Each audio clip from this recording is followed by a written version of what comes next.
মসজিদের ইমাম সাহেব ওর খাওয়ার জন্য মসজিদে দুটো টিফিন বাটি রাখা আছে। মসজিদের কমিটির পক্ষ থেকে বাড়ি থেকে খাবার আনার জন্য তা সত্ত্বেও উনি বাড়ি বাড়ি খাবার খেয়ে বেড়াচ্ছেন। জি, এটা কতটা শরীয়ত সম্মত?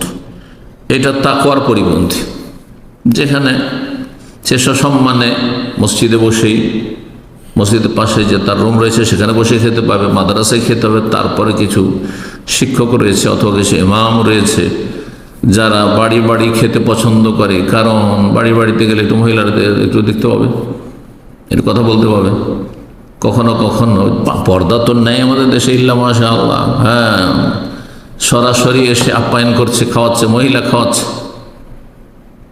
আমি এমন পরিবার জানি, মাদ্রাসার ছাত্র খাওয়া দাওয়া করছে আর ওকে, হ্যাঁ, যে লজিং মাস্টার বাড়িওয়ালা, তার মেয়ে, সাবালিকা মেয়ে, তাকে হাত পাখার বাতাস করছে। ওই যুগে, যে যুগে ফ্যান ট্যান কারেন্ট ছিল না, সেই যুগে এই ফিতনা, লজিং খাওয়ায়, জায়গির খাওয়াতে বড় ফিতনা রয়েছে।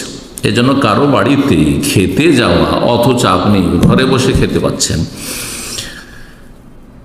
এটি আল্লাহ ভীরুতার, তাকওয়ার, পরেশগারির পরিপন্থী।